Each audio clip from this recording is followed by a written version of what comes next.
Good morning and happy Tuesday. Today we're going to be talking about chasing after more and what that looks like and the whole concept of enough.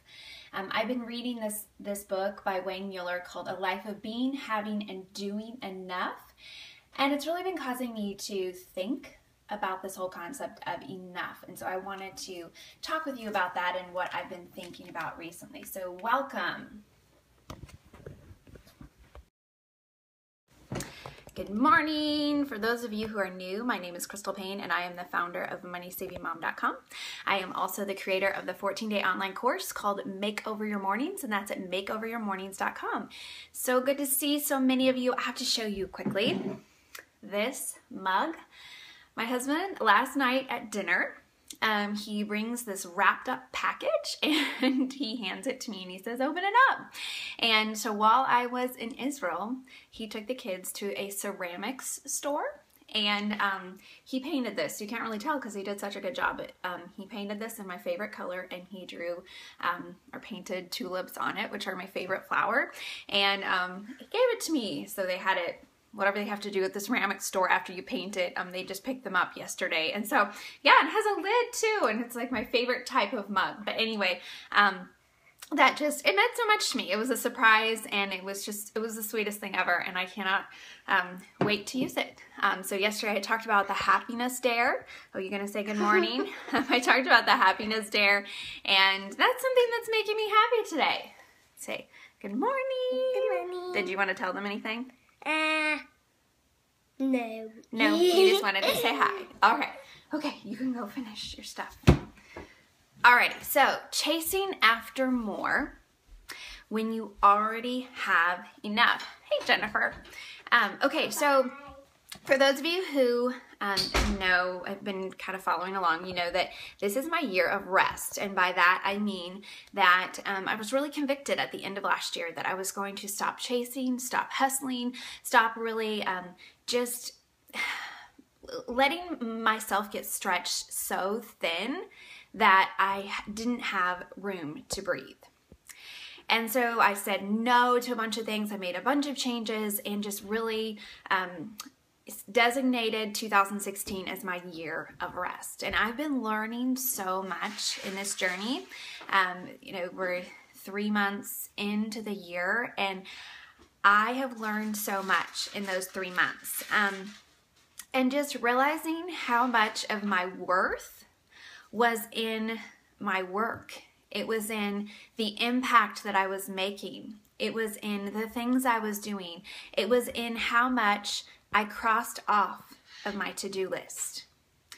And I have just been thinking about that a lot and mulling over that a lot. And just thinking of, am I only happy? Bye-bye. Am I only feeling joy?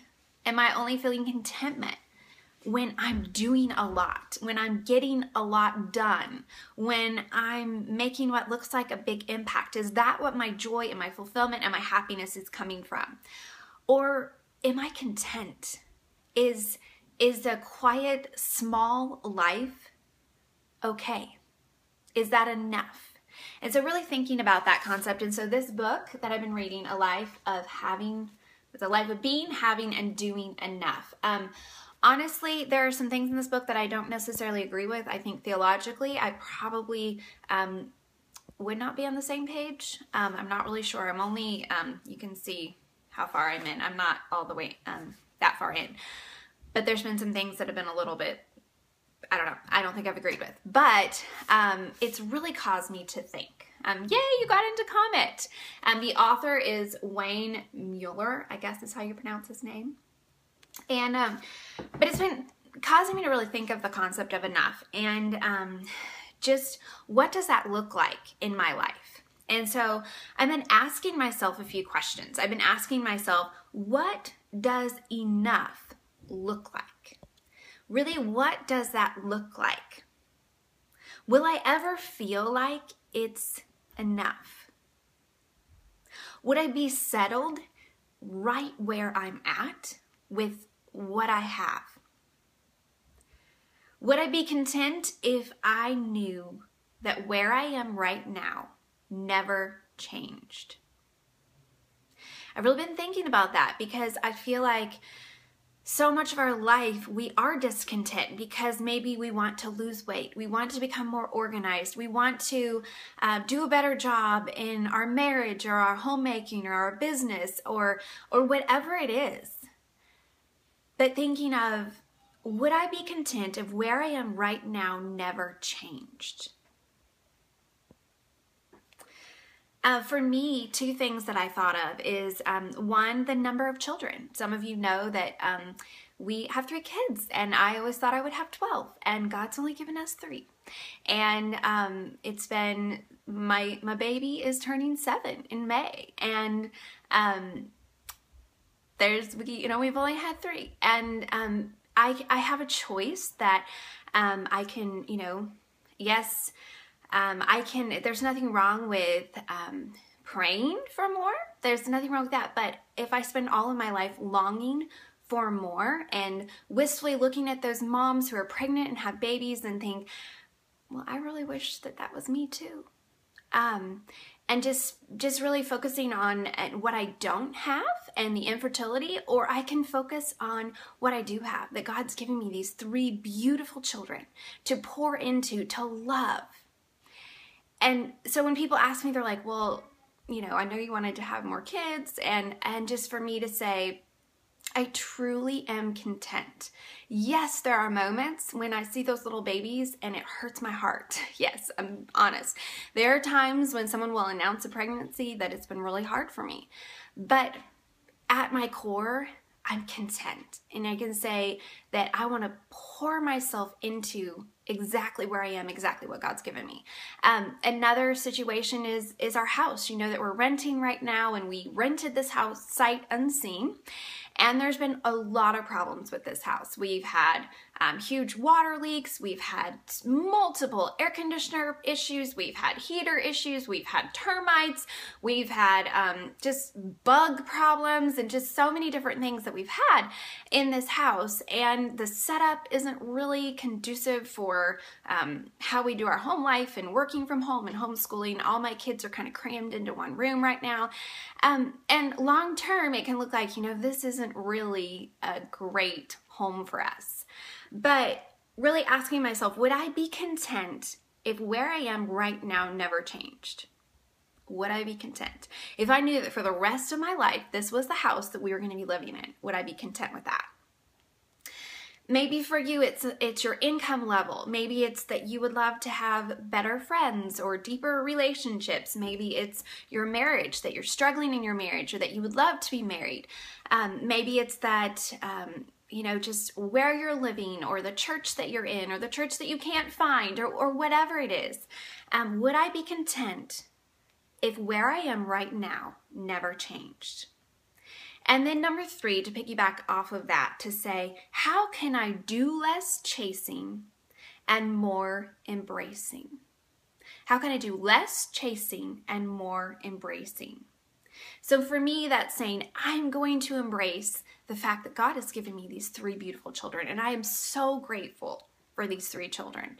And so many people would love to have 1 child, and God's given me 3, and I am so grateful for that. And so I want to just pour myself into loving them well, into nurturing them, into discipling them, into just being present with them. Loving the home that I have.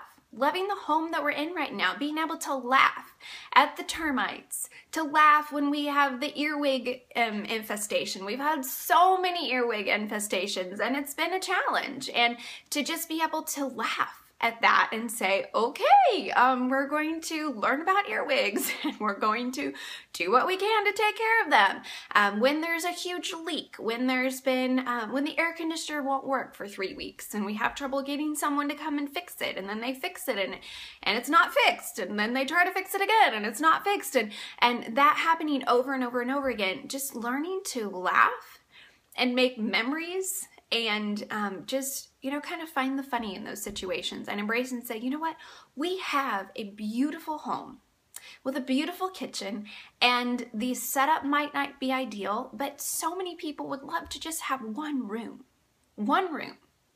And so I can be so grateful, and I can make this home a sanctuary for our family.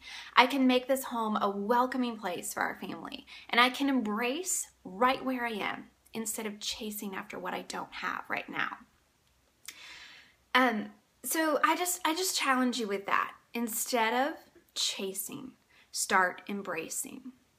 Now, I'm not saying that you should, say, well, I'm 85 pounds overweight and I don't feel good and I'm not healthy and I just need to, I shouldn't ever try to work on improving. I shouldn't work on, maybe to say that my house, I should just let it fall to pieces.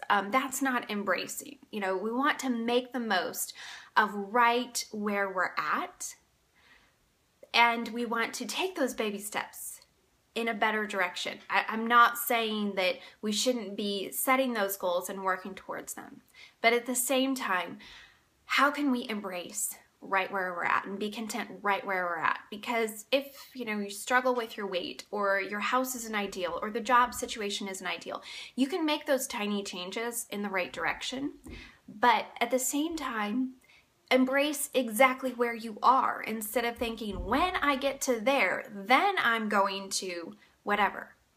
We can spend all of our life chasing after that future date, that future thing, that future perfect situation, and never embrace right where we're at. So I want to challenge you to make the most of exactly where you are instead of longingly hoping for something else. To be content right where you are. When we stop chasing, we can start embracing. Have a wonderful day.